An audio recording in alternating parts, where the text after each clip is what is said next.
O Nacional está exibindo esta semana uma série especial sobre a população em situação de rua em grandes cidades do Brasil e do mundo. São milhões de pessoas que passam os dias e as noites sem ter onde morar, sem ter o que comer. As 3 primeiras reportagens mostraram a realidade nos Estados Unidos, no Reino Unido e também no Rio de Janeiro. Os outros telejornais aqui da Globo também estão exibindo reportagens especiais sobre este assunto tão importante.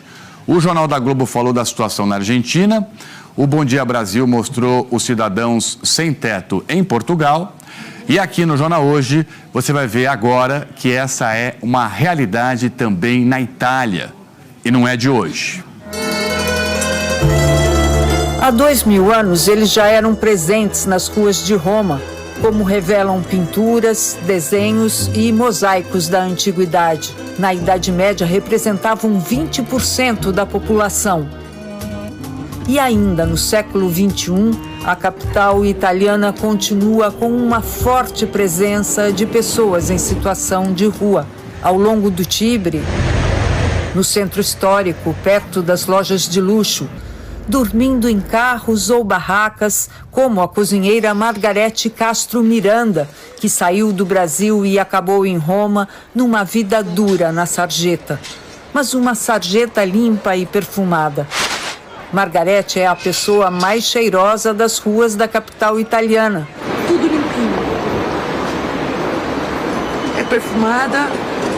Eu lavo até a minha roupa. Mas o importante é ser limpo. Margarete, como é que você está vivendo aqui? Passa muito frio, fome? É frio, temos que agradecer por tudo que te vem dado. A comida, passam pessoas voluntárias. Eu já levei muito insulto, já fui chamada de louca, já fui muito rebaixada. 2 anos atrás, Margarete teve Covid e ficou 1 mês no hospital. Quando saiu, não conseguiu mais trabalho. Como ela, em toda a Itália, são quase 100 mil. A evolução de eventos é dramática. Primeiro a perda do emprego, depois da casa, mais tarde até do carro que servia de moradia. E por fim se perde também a pequena barraca onde se acampava no asfalto. O destino final é a solidão da rua. Só em Roma são de 20 a 30 mil. 38% estrangeiros. Domênico Pompeu, de 69 anos, ficou sem casa depois do divórcio. Este refúgio, que encontrou por alguns meses, é o modelo da política de assistência social do país, seja em instituições públicas ou mantidas por ONGs. Ele terá alguns meses para se reerguer e tentar um emprego. Mas na idade dele, Domênico sabe que daqui a pouco poderá voltar para a rua. Não é uma percentual alta, O percentual dos que conseguem sair desta condição é muito baixo, porque perdem a confiança nos serviços públicos, diz Cinzia Cardamone, diretora da ONG. Entrare nella relazione d'aiuto per far sì che la persona esca. Algumas iniciativas pessoais trazem algum conforto. Na Avenida Larga, que leva ao Vaticano, vive uma comunidade de pessoas em situação de rua, em torno da basílica mais importante de Roma.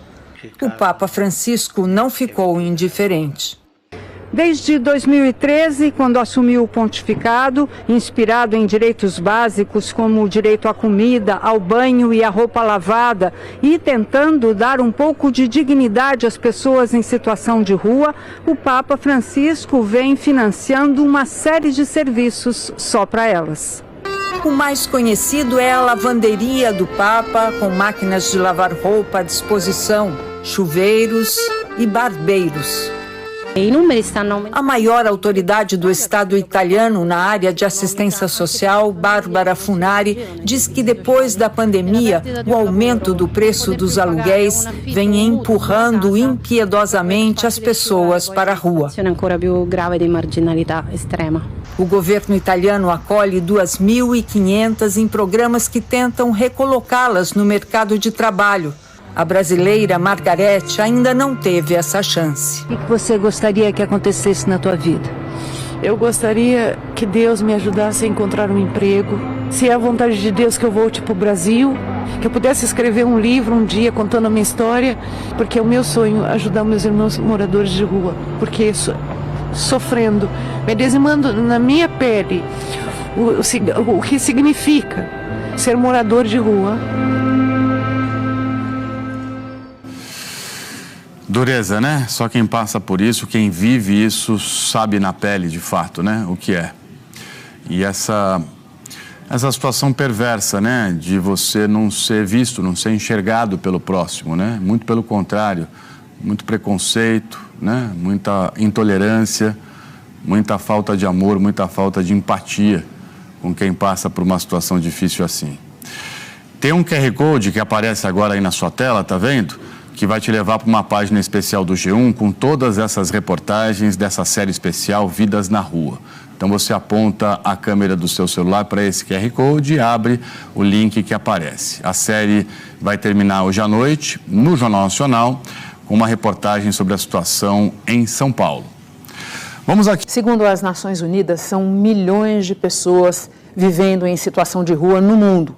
O drama dessas populações formam o assunto de uma série especial que está sendo exibida nesta semana no Jornal Nacional. Como parte dessa programação, nós vamos ver agora uma reportagem inédita da série que fala sobre a Argentina, país que viu o número de pessoas sem um teto para viver disparar nos últimos anos.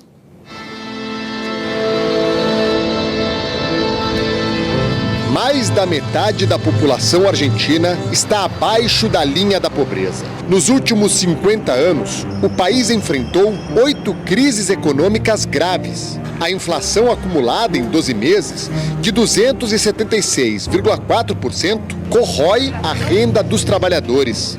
A rua acaba sendo o destino de muitos argentinos que não conseguem mais pagar o aluguel, em alguns casos, mesmo tendo emprego. São mais de 9 mil pessoas na capital Buenos Aires. Segundo o ministro de Desenvolvimento Humano de Buenos Aires, a quantidade de pessoas em situação de rua em 2023 foi 30% maior que em 2022. Foi 30% maior que em 2022. A falta de um lugar para morar, por muitas vezes, vem acompanhada da fome. É o caso do Federico, que está em situação de rua. Ele conta que não comeu durante todo o dia e que essa ajuda que recebe significa muito para ele. A ajuda vem de organizações não governamentais. Coco, Josefina e Tuco contam que os voluntários são como mães para eles, que é tudo uma família e que eles gostam muito dos voluntários. Toda quinta-feira, Meire ajuda na distribuição de comida. Ela fala que os voluntários também buscam dar carinho, que geralmente as pessoas em situação de rua são ignoradas durante todo o dia, que são maltratadas. Mais que darles algo para comer. Mônica é a fundadora da ONG Amigos em Caminho. Ela fala que as organizações de ajuda têm um lema: a rua não é um lugar para se viver e nem para se morrer, e que, lamentavelmente, viu muitos amigos morrerem nessa situação.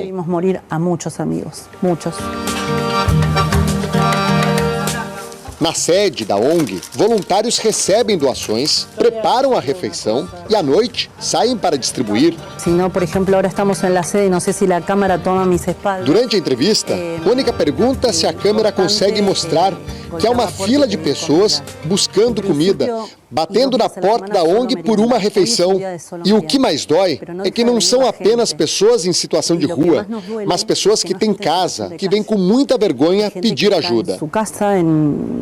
Em um hotel e não chega para comer. Em Buenos Aires, mais de 60 organizações não governamentais ajudam quem está em situação de rua. Voluntários se dividem nas tarefas de coleta e distribuição de alimentos e roupas, na organização de refeitórios comunitários, de dormitórios e de locais onde se possa ao menos tomar um banho. Em outra frente, grupos oferecem cursos de capacitação profissional.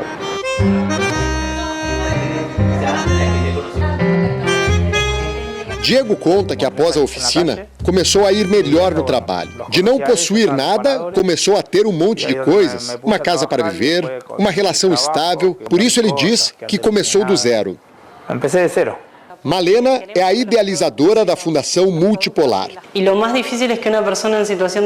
Ela diz que o mais difícil é despertar a confiança de que a ajuda é de verdade e conseguir trazer essas pessoas até os cursos de capacitação. Malena completa afirmando que muitas vezes quem está em situação de rua se sente culpado pela sociedade por estar nesta condição, que foi parar na rua por não se esforçar o suficiente.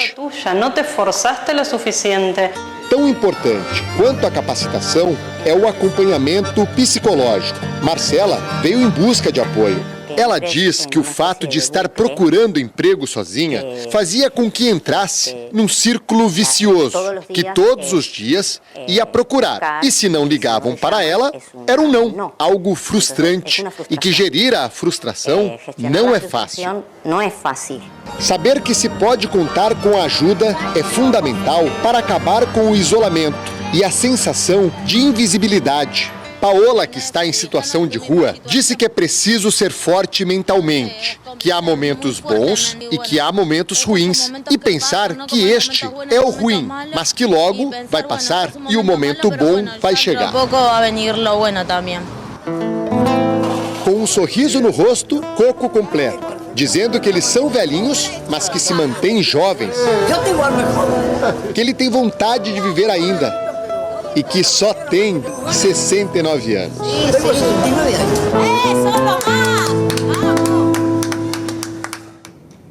Apontando o celular para o QR Code que aparece na tela, você tem acesso a essa reportagem que a gente acabou de exibir e a todas as outras dessa série especial do Jornal Nacional. E bom, nessa semana o Jornal Nacional vem dando atenção especial às pessoas que vivem nas ruas. São seres humanos que têm em comum a situação de pobreza extrema e a falta de um teto para morar.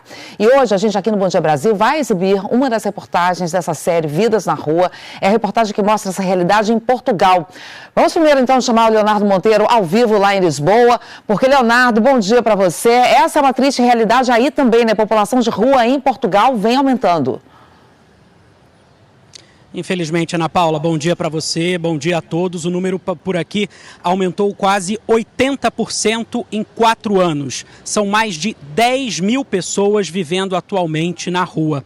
A alta do custo de vida está por trás desse aumento. O preço da energia, dos alimentos, dos transportes e principalmente do aluguel pesa muito no bolso dos portugueses e também dos imigrantes. Muitos estão até desistindo de tentar uma vida melhor e voltando para o país de origem. O governo português tem um programa de retorno voluntário apoiado pela ONU que paga as despesas da viagem de volta. Os brasileiros são os que pedem mais ajuda e os que pediram mais ajuda desde o início do programa. Desde 2016, 1.851 voltaram ao Brasil.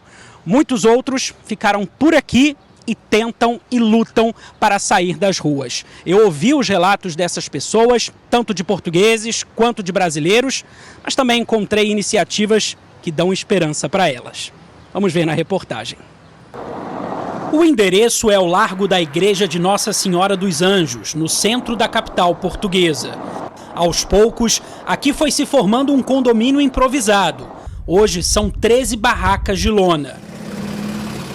Na número 1, vive há quase 3 anos o Júlio. Ele perdeu o emprego e não conseguiu mais pagar o aluguel. Eu trabalhava para uma associação de apoio a idosos sem fins lucrativos. E eu explorava o café. A pandemia, aquilo fechou e eu fiquei sem emprego em 2021. O desemprego, a inflação alta, principalmente a escalada nos preços das moradias e a imigração explicam o aumento do número de pessoas vivendo nas ruas de Portugal. Encontramos uma brasileira nessa situação. Ela não quer se identificar. Tem 38 anos e veio de Natal, no Rio Grande do Norte. Enfrenta o desemprego e a solidão de não ter mais ninguém por aqui. Sem trabalho e não tenho condições de alugar um local para me ficar e tive que vir para a rua. Eu nunca tinha passado por isso e eu só tinha visto isso no Brasil. E hoje eu sei que aquelas pessoas lá estão passando. Os dados oficiais mais recentes são de 2022. Revelam um aumento de 78% de pessoas em situação de rua em 4 anos. O crescimento, porém, pode ser ainda mais expressivo, já que nos últimos meses as instituições de apoio garantem que há mais pessoas vivendo nas ruas aqui de Portugal. Neste momento, as pessoas em situação de sem-abrigo já não são só as pessoas que apresentam problemáticas, nomeadamente a toxicodependência e o alcoolismo e a doença mental, mas também encontramos muitas pessoas que, pelas dificuldades financeiras, acabam por ir parar à situação de sem-abrigo. O Tiago conseguiu sair da situação de rua. Eu sou eletricista, trabalho em hotelaria, sou polivalente, tenho 43 anos. As lembranças difíceis ainda estão muito presentes. Sentia muita vontade de querer morrer. Sim, desisti mesmo da vida. Quando se está na rua, parece que não olhas perifericamente, olhas assim e sempre de cabeça baixa. Foi uma solidão extrema. Hoje ele tem um apartamento. A vida nova foi possível com a ajuda de uma ONG portuguesa que segue a premissa de que a primeira coisa que uma pessoa em situação de rua precisa para se reerguer é de uma casa.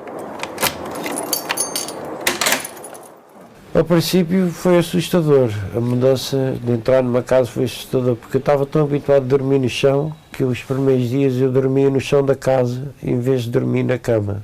Foi um hábito, demorei tempo a habituar-me depois numa casa, sim, foi difícil. A habitação é vista como um direito humano básico e para uma pessoa que está em situação crónica de sem-abrigo, de facto, isso quer dizer que a primeira necessidade que deve ser respondida é a pessoa ter um sítio seu, uma habitação. E isto não é só ter um teto por cima da cabeça, é poder ter privacidade, segurança, ter um espaço seu, né, que identifique como tendo posse, poder personalizar o espaço como quer, criar as suas próprias regras, os seus horários. Desde 2013, o projeto ajudou 150 pessoas. Tiago diz que agora voltou a ter esperança. Perdi tudo, deixei tudo lá atrás e agora estou a conquistar tudo de novo. Tem sido uma reconstrução, um trabalho e sozinho não conseguia. É para não desistirem da vida. A vida é muito bonita. E olha, você pode assistir a série do Jornal Nacional Vidas na Rua na internet. Já vamos botar aqui na sua tela, olha, esse QR Code que te leva direto lá para o G1. Você encontra então aí o caminho para assistir a essa reportagem que nós acabamos de mostrar e a todas as outras da série. E hoje à noite o JN vai mostrar a realidade de quem vive nas ruas da maior metrópole do Brasil.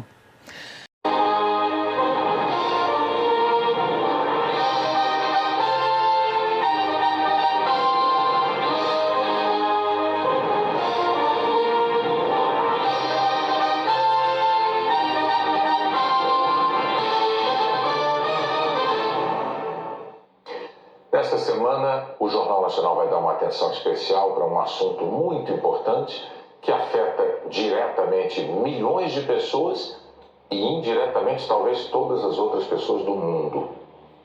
Nós vamos falar de seres humanos que estão nas ruas o tempo todo e que, por estarem nesta situação, em situação de rua, quase não são mais vistos como seres humanos por muita gente.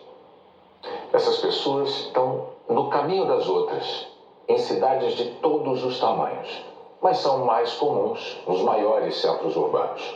Estão no chão, na calçada, quando existe calçada, ao relento, quando não existe opção de abrigo. Numa série especial de reportagens, nós vamos investigar o que está sendo feito e o que precisa ser feito por esses homens, por essas mulheres, em 4 metrópoles. As 2 maiores do Brasil, São Paulo e Rio, e 2 cidades muito mais ricas, em países muito mais ricos, que têm populações muito mais ricas. Na primeira reportagem da série, nós vamos ao Reino Unido.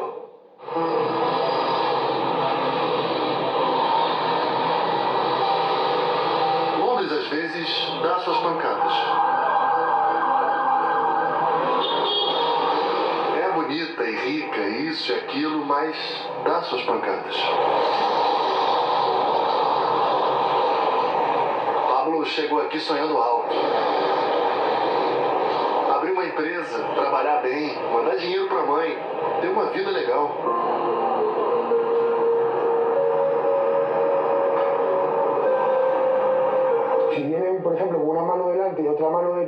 Quando se chega com uma mão na frente e outra atrás, como muitos de nós chegamos aqui na Europa, as coisas não são tão fáceis quanto parecem.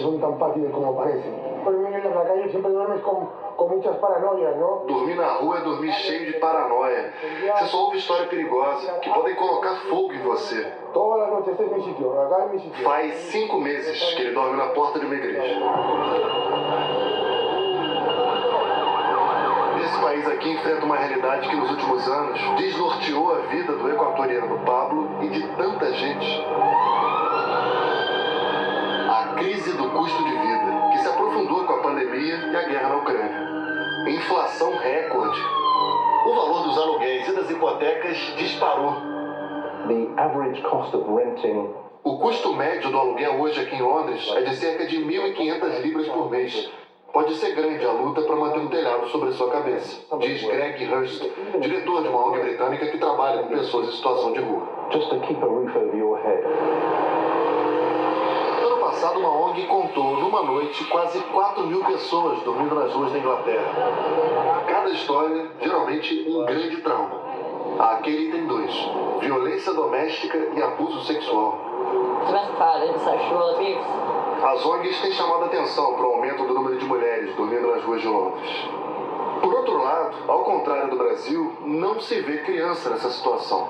In England, compared to many other countries, na Inglaterra, em comparação com outros países, temos um grau muito alto de proteção do Estado, por lei, para as pessoas que não têm casa.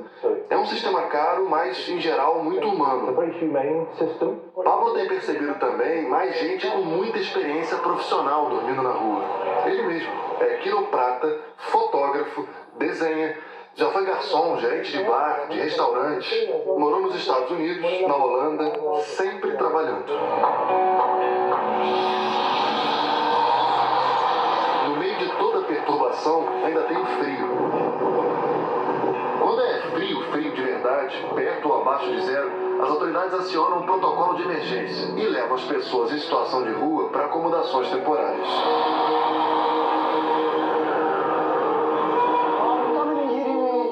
Agora estamos na estação do metrô de Warren Street, muito central. Faz 10 anos que o Dennis vem para a Inglaterra, passa uns 5 meses, trabalha e leva o dinheiro para a família. A família dele na Romênia, as crianças estudando, e ele usa o telefone do amigo para falar com a família, se conseguiu dinheiro, quando que volta, quando não volta, vai voltar com quanto de dinheiro. E as crianças estão estudando aqui agora. Flavius, Ricardo, Sofia, Alessio, David. Os 5 filhos, lá na cidade de Botossani, não sabem que o pai tem dormido na calçada. This is my wife, Florentina. Hello. A Florentina também não sabe que o marido está dormindo na rua para poder ajudar mais a família. Nossa conversa com ele é interrompida por alguém falando alto. Esse homem, como se estivesse falando para ministros, ele diz: essas pessoas aqui limpam suas privadas. Deem a elas o passaporte britânico. Tchau.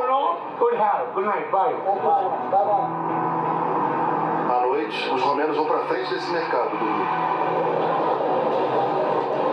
Tá com pena? Leva para casa, falariam alguns. É o que essa mulher faz. A Jenny abre o apartamento para jovens que não têm onde dormir. Eu deixo essa caixa para quem chega, com o básico. Pasta de dente, escova, sabonete, um pijama. Ela já recebeu 30 jovens. Jenny e o marido são voluntários de uma rede de pessoas que topam oferecer esse tipo de ajuda. Hi, my name's Caitlin. I'm calling from Night Stop London. Ano passado, a ONG arrumou acomodação temporária para 621 jovens vulneráveis. Hi, come on in. Caso do Charlie, expulso de casa pela mãe. I'm Charlie, I'm 18, became homeless. Mark fala que ajudar tem sido muito mais tranquilo do que ele imaginava. You do more laundry, and you have to change what you eat occasionally. Você lava mais roupa, muda o cardápio vez ou outra, se a pessoa tem alguma alergia, tem que se comunicar bem, mas é isso, basta ser um pouquinho mais organizado que no dia a dia. É fácil. And it is very difficult to say goodbye. Para Jenny, difícil é se despedir do jovem no dia seguinte. A vontade de ajudar mais, o coração apertado. The first desire is always to do more. We do police records, checking on. A diretora explica que a ONG confere o histórico dos jovens da polícia para dar alguma segurança às famílias. Mas como é que pode, afinal, um país desse, que produz 3 trilhões de dólares por ano, não dá conta de tanta gente na rua? Aquele prédio ali é um Council House, programa de habitação popular aqui da Inglaterra. Uma diferença marcante é que aqui esse tipo de moradia está em literalmente todos os bairros, inclusive nos ricos, como esse aqui, Notting Hill. O problema é que está faltando construir mais prédios desse. Tem muita gente na fila esperando um apartamento. Pessoas que não necessariamente estão dormindo na rua, mas que sim, correm esse risco. Esse é o Russ, irlandês. Era para ele e a família ficarem nesse hotel no máximo 2 meses, até o governo achar um apartamento adequado para eles. Já são 8 meses dormindo nesse quarto. Ele, a mulher Selma e a filha de 13 anos, que não quis dar entrevista. Na escola, ela está fazendo amigas e amigos novos, e todos moram em casas, todos têm um apartamento. Ela tem lidado com uma ansiedade social muito grande. Russ e Selma têm mestrado, trabalham, mas também não conseguem mais pagar um lugar para viver. É a subprefeitura que banca boa parte da estadia no hotel. Hoje, 279.400 pessoas vivem em alojamentos temporários na Inglaterra. A maior preocupação é mesmo com a filha, com a saúde física, já que sem fogão eles passaram a só comprar comida pronta, e com a saúde mental. A menina precisou abandonar uma paixão imensa.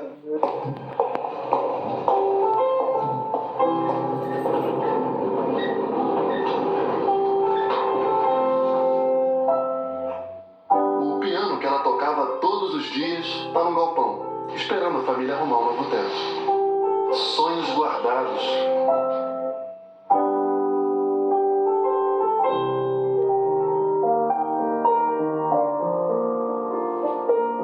Sonhos coletivos, de um direito básico, casa para todo mundo.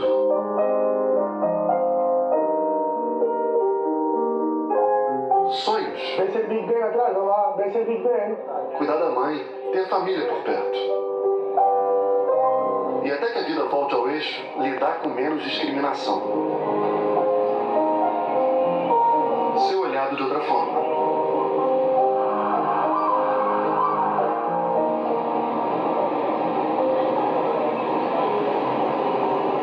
Nessa semana em que o Jornal Nacional examina a situação de pessoas que passam os dias e as noites na rua por falta de um teto, a segunda reportagem da série especial vem dos Estados Unidos. Mais de 600 mil seres humanos vivem assim, no país que tem a maior economia do planeta. Mas foi lá que surgiu uma iniciativa que tem sido imitada no mundo inteiro. Foi muito rápido que a vida da Cheryl descarrilhou. Primeiro perdi o emprego, depois perdi meu carro num acidente que não foi culpa minha. Não conseguiu mais pagar aluguel e começou a dormir em sofás de amigos. A polícia chegou e eu fui pra cadeia porque me disseram que eu entrei ilegalmente na casa e que eu estava morando lá. Cheryl acabou de sair da prisão. Está acampada no centro da cidade de Houston, no Texas. Essa, por enquanto, é a nossa casa, então temos que deixar ela do melhor jeito possível. É uma situação temporária. Eu confio no processo. A Cris chegou nesse dia sem avisar.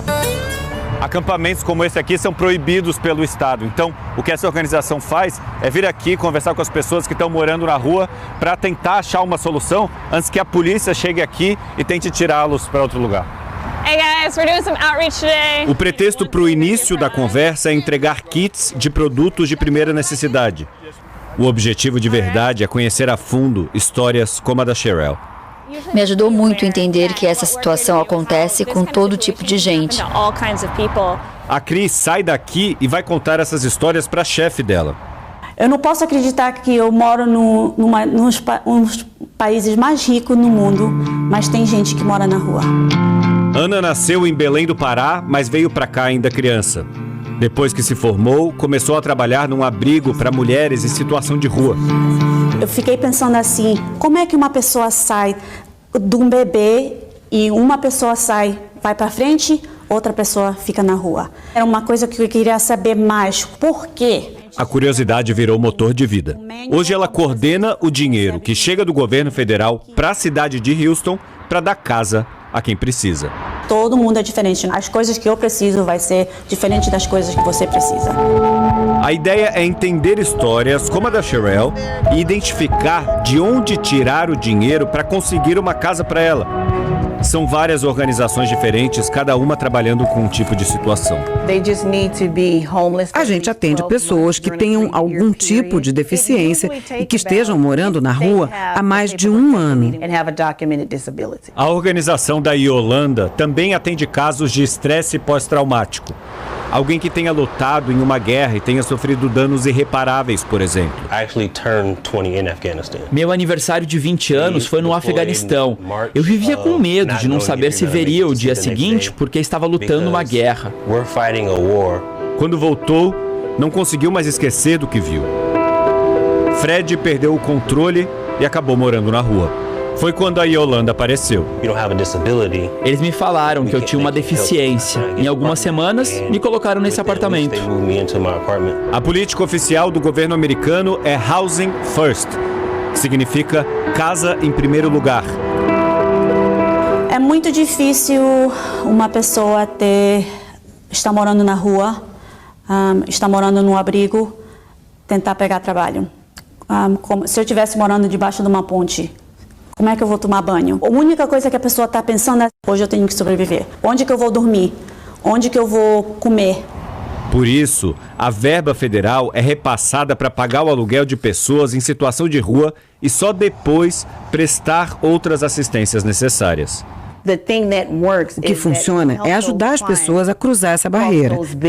Ter uma casa limpa, confortável, em que eles se sintam bem e seguros. A Amanda ajuda a encontrar casas para mulheres vítimas de violência doméstica. Eu nasci em situação de rua. Quando criança, fui vendida sexualmente. Tenho 2 irmãos. Um deles está preso e o outro está em situação de rua. Tive apoio de centros comunitários e consegui me informar. E hoje eu tenho informação sobre o que é o trauma e posso prestar ajuda necessária para quem está nessa situação. O trabalho de gente realmente envolvida no assunto, como a Yolanda, a Ana e a Amanda, faz da cidade de Houston uma referência nos Estados Unidos. Eles conseguiram diminuir em 2/3 o número de pessoas em situação de rua. E não longe dali, em Austin, também no Texas, esse homem teve uma visão. Eu comecei a passar noites na rua com as pessoas, tentando aprender o que acontecia com elas. Foi quando eu descobri que todas tinham algo em comum. Experimentaram uma perda profunda e catastrófica de família e comunidade. Com o tempo, a visão dele se transformou numa cidade. São centenas de pequenas casas enfileiradas num lugar chamado Community First, ou seja, comunidade em primeiro lugar. As casas são pequenas de propósito, a maior parte delas não tem nem cozinha, porque a ideia é que as pessoas não passem muito tempo aqui, mas que venham para a rua e na hora de fazer o almoço usem uma dessas cozinhas comunitárias em que as pessoas podem compartilhar comida, mas também receitas, conversas, podem se engajar com outras pessoas e construir dessa forma um espírito comunitário. Aqui se formam famílias de aluguel. Quando uma pessoa nova chega aqui, eu sempre tento conhecê-la. Todo mundo tem meu telefone e pode me ligar para me dizer o que está sentindo. O Blair é um dos moradores mais antigos. Todo dia eu me levanto e dou uma caminhada para ver como estão os meus vizinhos.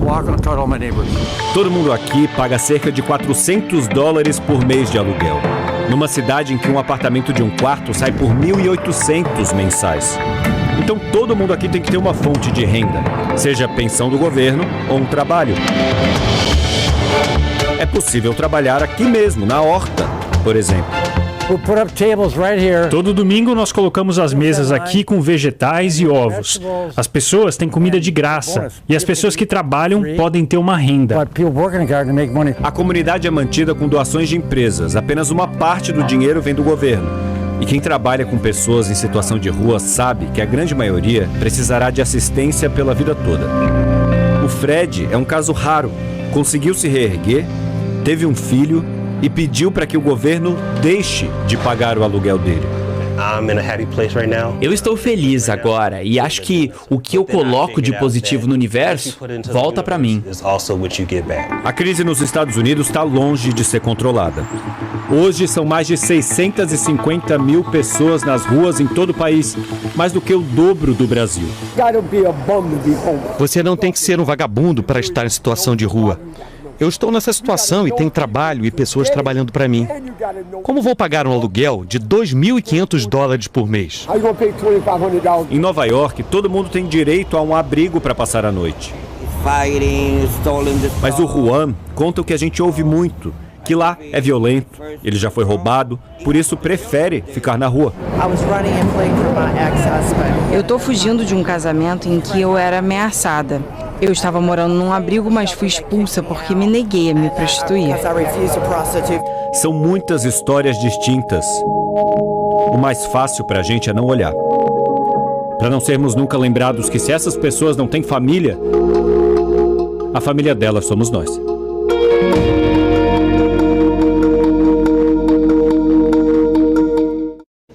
Essa série especial de reportagens volta na quinta-feira, quando a gente vai mostrar a realidade brasileira da população em situação de rua. Nesta semana, o Jornal Nacional está chamando a atenção para a situação peculiar em que se encontram milhões de pessoas no mundo todo. Gente que passa os dias e as noites na rua por não ter um teto. As duas primeiras reportagens dessa série especial mostraram que países ricos, como os Estados Unidos e o Reino Unido, têm milhares de seres humanos nessas condições. Hoje, o nosso olhar é para o Brasil.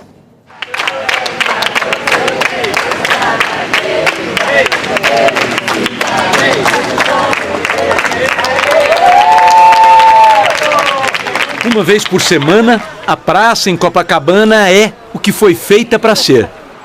Um lugar de encontros. Pessoal, vamos colocar as almofadinhas? Vocês ajudam? Moradores do entorno e voluntários dividem afeto e comida com quem também vive por ali, mas não tem endereço. Somos todos vizinhos, assim como você conhece seu vizinho, conhece o padeiro, conhece o jornaleiro. Você pode conhecer a pessoa que está ali em situação de rua naquele momento. Boa noite para minha casa, Martins. Eu cheguei aqui cansado, meio receoso, agora estou feliz e grato. Legal. Olhar para uma pessoa e enxergar uma pessoa. Parece óbvio, mas esse é o primeiro passo. A chamada situação de rua vai muito além de dormir ao relento. Perder um teto é perder o acesso a uma série de direitos fundamentais que deveriam ser garantidos a todos. Habitação, trabalho, educação, assistência social, saúde. Essa é a realidade da rua. São andarilhos da alimentação. Quando os voluntários vão embora, o lugar deixa de ser praça e volta a ser uma fronteira entre dois mundos que mal se olham. Muitos olham com cara de nojo. Eu acho que elas enxergam o morador de rua como um verdadeiro trapo humano. Tem algumas pessoas que cospem, debocham. E tem muitas pessoas que chegam com uma comida, uma coberta. A gente sabe que a população em situação de rua cresceu, né? Para começo de conversa, o olhômetro das pessoas já indica isso, né? Quem mora em grandes cidades sabe que aumentou. E o que a pesquisa do IPEA mostra é que essa impressão que a gente tem, ela condiz com a realidade. O último levantamento do Instituto de Pesquisa Econômica Aplicada, de 2022, mostra que em 10 anos a quantidade de pessoas em situação de rua aumentou 211%. O número é ainda mais chocante se comparado com o crescimento geral da população, 2,4% no mesmo período. A pandemia pode ser considerada uma causa do crescimento nos últimos anos, porque ela, na verdade, gerou uma série de vulnerabilidades, não só de ordem econômica, que é uma das principais causas, mas também fragilização dos vínculos familiares e de amizade comunitários das pessoas. Um outro levantamento mais recente mostra que o número segue aumentando. Segundo o CadÚnico, no último mês de maio, mais de 290 mil pessoas estavam em situação de rua. 13% são mulheres. 1 a cada 5 é mãe. Em meio à multidão masculina e solitária, uma voz feminina se destaca ainda mais. Presta atenção! Enquanto vocês não se organizarem, eu não vou começar. Voz de comando. Aquela é a favela que você nasceu, eu nasci também. Natália nasceu na favela, viveu de perto o problema das ruas e desistiu de enxugar gelo. Acabou! Ela percebeu que não vai haver comida que chegue se, junto com o alimento, não oferecer oportunidades. Pode ir.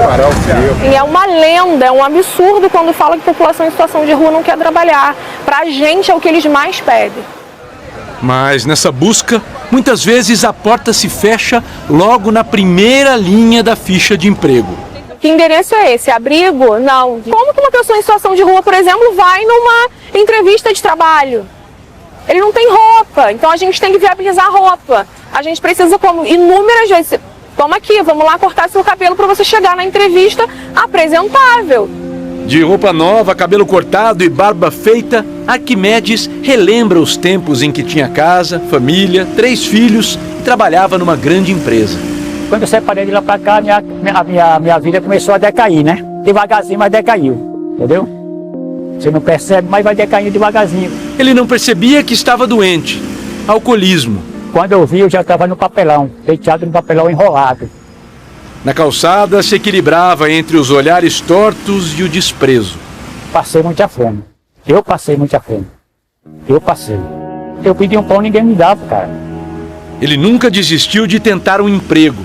Perdeu a conta de quantas vezes ouviu um não. Foi então que as histórias de Arquimedes e Natália se encontraram.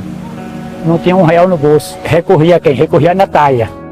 Era meu anjo, que foi sempre meu anjo, entendeu? Sem um trabalho onde a pessoa consiga autonomia, para ela ter dignidade, para ela se suprir as próprias necessidades, pode ser que eu seja radical, mas sem isso, não funciona. Com a ajuda da Natália, Arquimedes arrumou emprego, serviços gerais nesse hotel. E aí, meu filho, tudo bom? Nem chega a ser uma visita.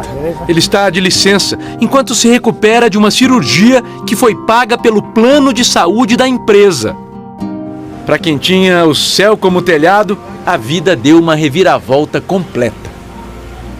Agora eu tenho uma casa, graças a Deus, onde morar, onde botar minha cabeça. A história de Wallace percorreu outros caminhos, mas também passou pela calçada. Abandonado pela mãe, foi criado num abrigo. Na adolescência fugiu, em busca de ser livre. Foram 13 anos de caminhada. Até descobrir que a liberdade mora da porta para dentro. Habitação primeiro. Essa ideia inverteu a lógica do atendimento à população de rua e fez o menino das calçadas, pela primeira vez na vida, ter 4 paredes só para ele. A moradia é mantida pela mesma ONG que atua na praça de Copacabana. A casa em primeiro lugar. A casa é um fator estabilizador para a pessoa que está em situação de rua. Imagina que num modelo tradicional, a pessoa ela primeiro passa por diversas etapas para depois conquistar a casa. No entanto, a casa é uma base, é um fator de segurança que entra como um estabilizador para essa pessoa se cuidar, para essa pessoa se tratar.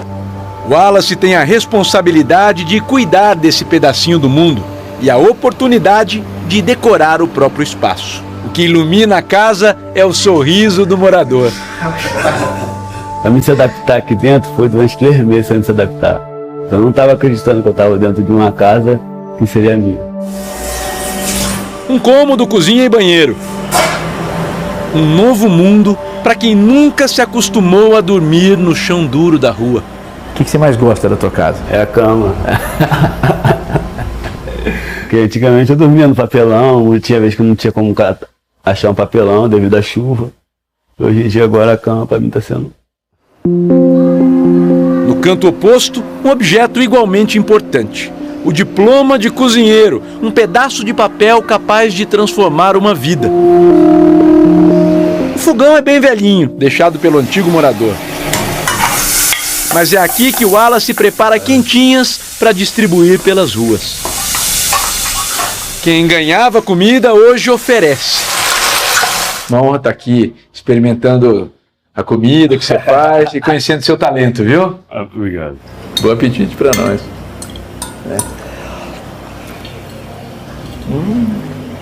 Muito bom. Muito bom. Limpei o prato, hein, mano? Hora de descansar. Amanhã ele vai acordar cedo. Sabemos disso porque a casa não tem cortina. A claridade não incomoda. Quem viveu tanto tempo nas ruas aprendeu que uma casa não resolve todos os problemas da vida. Mas é o mínimo de que um ser humano precisa para se reencontrar. Amanhã nós vamos ver a situação na cidade de São Paulo. Ainda esta noite, o Jornal da Globo vai mostrar como esse problema afeta a Argentina.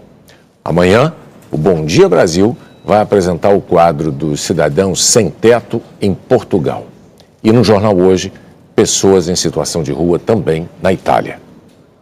Em situação de rua foi encontrado morto na rua Frederico Alvarenga, no centro da capital. Foi ontem. A morte é investigada como suspeita de hipotermia.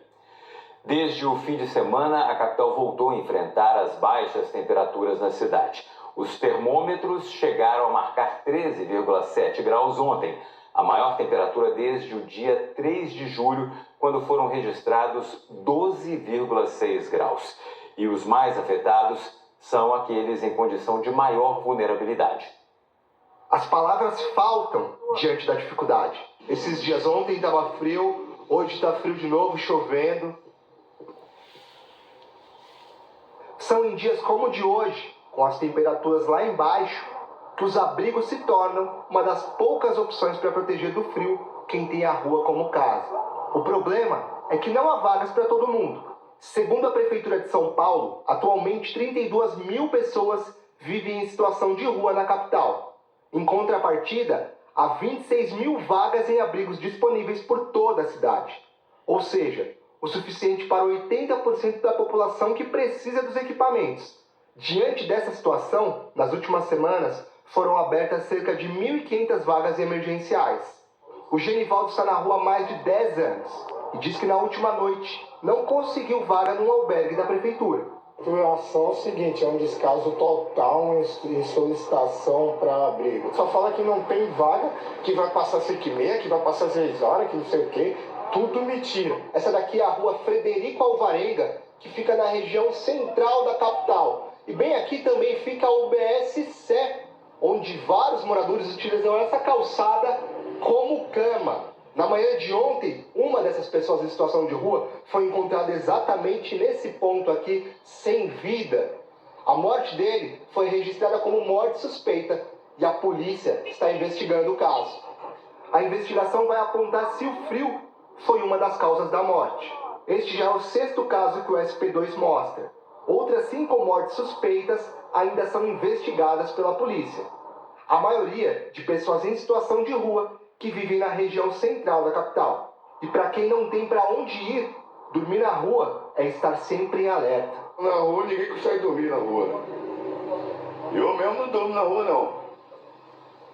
É com medo de alguém passar, fazer alguma maldade com a gente. E diante de tanto frio e de tanta dificuldade, os equipamentos de acolhimento são os primeiros a serem procurados por quem precisa. O repórter Jean Vitor Dias acompanhou a movimentação dessas pessoas durante a tarde. 4 horas da tarde e a fila para acolhimento na Praça José da Silva Campan, na Moca, está bem grande. Desde o final da manhã, muita gente que vive na rua já está aqui esperando para conseguir comida e um lugar para dormir nessa noite de frio. O serviço aqui só começa no início da noite. Tem muitas pessoas sentadas, deitadas no chão, tentando se proteger com cobertores. Não é fácil. Vida na rua não é fácil. Eu estou há 9 meses na rua e não é brincadeira, não. Vai falar para o senhor que é difícil. É difícil você passar a noite na rua. Você sabe, a noite não passa. E o senhor tem hora que o senhor trava. Olha, faz uma semana que eu cheguei aqui. Eu cheguei semana passada. E até agora eu dormi 3 dias na rua e 1 dia só no albergue. A fila é enorme. Para almoçar, dá para fazer para almoçar. De vez em quando eles trazem almoço aqui pra gente. Tem dia que a gente nem almoça. Para jantar, a gente pega um caminhamento e vai para o albergue, quando a gente consegue. Às vezes chega lá, não dá nem tempo de jantar. Agora a gente veio aqui pro Bom Prato do Brás. Aqui fica uns 20 minutos de caminhada de onde a gente estava. E olha, o atendimento aqui ainda nem começou, mas já tem muita gente aqui na fila esperando para conseguir pegar um prato de comida quentinho para alimentar e aquecer um pouco no frio de hoje. Aqui a fila de espera está a perder de vista. Eu venho, senão eu não como. Porque infelizmente não tem, né? Minhas filhas dão R$400 e eu me viro com isso, entendeu? Porque a comida é boa e tá ajudando muito nós, né? Nossa aposentadoria é muito pouco, nossa aposentadoria não dá, então tem que pegar. As tendas da Operação Baixas Temperaturas também estão funcionando essa semana. São 10 ao todo nas 5 regiões da cidade. Elas oferecem serviços de saúde e distribuem cobertores, pão, sopa e bebidas quentes. A prefeitura lamentou a morte do morador em situação de rua e disse que não encontrou registros que o liguem aos atendimentos prestados na região. Vale lembrar que a Operação Baixas Temperaturas é acionada sempre que a temperatura está abaixo dos 13 graus. Nesta semana, o Jornal Nacional dedicou uma atenção especial para a situação dolorosa das pessoas que não têm um teto e que, por isso, passam os dias e as noites na rua, ao relento. São milhões em todos os continentes. Nós mostramos aqui como o Reino Unido e os Estados Unidos tentam lidar com esse problema social gravíssimo. E vimos também a ação solidária de voluntários no Rio de Janeiro. Hoje é a vez de apresentar a realidade de quem está nas ruas de São Paulo. O vento vira as páginas de uma velha Bíblia. A fé está presente no improviso das ruas, assim como hábitos de uma vida que ficou para trás. Eu gosto de limpeza, entendeu? Eu gosto de limpeza, eu amo limpeza. Quando quer tomar um banho, é difícil. Banheirozinho na gente. Nem todos têm forças para manter a dignidade em condições tão precárias. Não é fácil sair da droga, moça. Entendeu? Como eu falei, é passo sobre passo. Eu não uso droga nenhuma. Só bebida, beber eu bebo. Não minto pra você. Eu vi que você ficou triste de falar que você passou sozinho Natal e Ano Novo.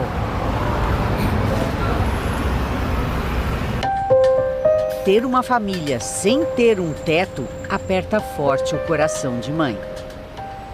O que eu sonho do futuro melhor é estudo. Tirar minhas filhas daqui. Mas muitas vezes é a rua que acolhe o que foi incompreensão na família, na escola.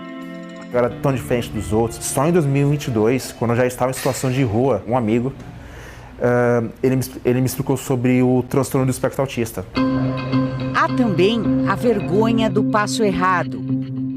Eu fiquei durante algum tempo preso e quando eu saí eu resolvi tocar minha vida sem pedir auxílio.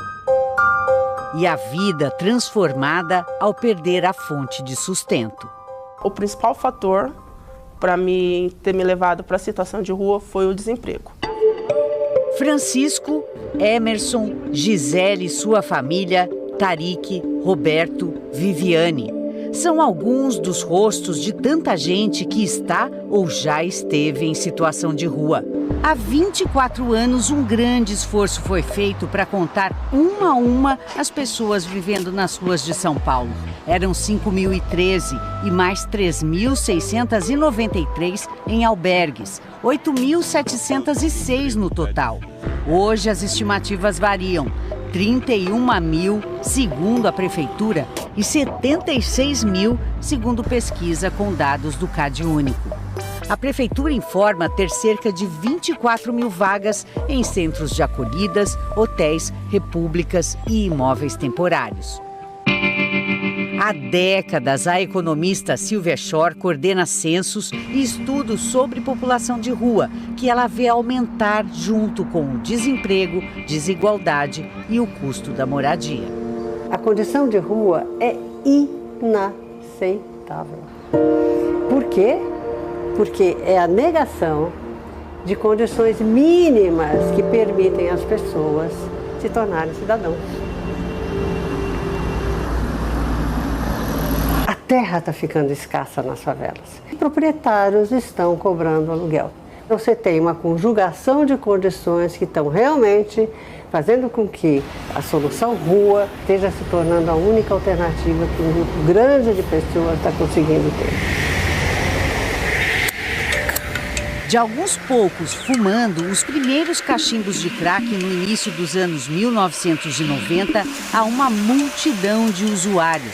A Cracolândia é o retrato mais difícil e dramático da situação de rua, mas não o único. Alcoolismo e abuso de drogas, desemprego e conflitos familiares apareceram como as principais razões da situação de rua numa pesquisa nacional feita em 2007 e 2008. São dados importantes para direcionar políticas públicas de assistência e saúde. Mas quem conhece de perto e estuda o problema propõe novas maneiras de ver, entender e acolher essas pessoas e suas histórias de vida. Dentro desse viaduto já existiu um albergue precário. A virada começou com a ruptura com o preconceito. Quando eu caí na situação de rua, que eu já não tinha mais nada, foram essas pessoas que eu achavam que eram o mal, que me acolheram, que me ensinaram tudo que eu aprendi hoje. Darcy, que era corretor de imóveis, se reergueu com a ajuda do povo da rua e da companheira. Juntos conseguiram limpar e transformar o lugar. A ONG Cisarte oferece acolhimento, cursos e trabalho. Darcy é também coordenador do Movimento Nacional da População de Rua e defende uma ideia que vem ganhando força no Brasil e no mundo: fazer da moradia o centro da política para essa população. É o que incentiva esse guia, feito em 2022 por servidores federais especializados em direitos de minorias sociais. E nós estamos no século XXI, enxugando gelo. A assistência social tem que estar ligada à questão da moradia também. Foi essa a chave para a mudança de vida do Roberto. A chave de seus 2 cômodos. É muito importante, muito. Porque traz um pouco mais de autonomia, um pouco mais de tranquilidade, um pouco mais de paz. É o que alimenta o sonho da Viviane de se tornar arquiteta. Hoje, bolsista na Faculdade Mackenzie em São Paulo, ela trocou o albergue pela moradia de um projeto piloto em Curitiba, que fornecia casa antes de tudo. A entrada no apartamento em 2021 foi inesquecível. Nossa, eu não aguentei, eu comecei a chorar. Me ajudou a ter mais estabilidade, tanto financeira como emocional. Então, para mim, foi ótimo. É aquilo. Tarik acaba de entrar na Faculdade de Letras. Ensina na ONG do Darcy o inglês que aprendeu sozinho. Mas sente a carência e a insegurança dos serviços públicos. Tem muitas pessoas, não só deficiência intelectual, outros autistas, como pessoas com deficiência física, cadeirante, muletante. E muitos desses serviços não estão prontos para acolher esse tipo de casos. O lugar onde eu estou acolhido não é permanente. Eu logo vou ter que sair, eu ainda não estou pronto para continuar com a minha vida sem esse auxílio. Francisco, Emerson e tantos outros ainda carecem de apoio e forças para se reerguerem. Como 70% dos que estão nas ruas, eles sobrevivem da reciclagem, dos bicos e contam com a caridade também. Já Gisele e sua família foram acolhidas num projeto municipal de moradia com duração de 2 anos. Querem superar a pobreza crônica, uma jornada de despejos conhecida por quem nunca ganhou o suficiente para ter o próprio lar. Vai para um lado, vai para um outro e sem rumo, aí tem um tempo, aí a gente fica ansiosa, eu vou para onde? Hoje em dia não tem condição da gente comprar uma casa. Mas Sofia imagina, e com detalhes, a casa onde quer morar. Que tenha tipo uma mesa assim na varanda que a gente possa ver a vista, sentar todo mundo para comer junto. Sim, é fácil entender o que é desejo e necessidade básica. Ter a rua apenas como o caminho de quem sempre tem para onde voltar.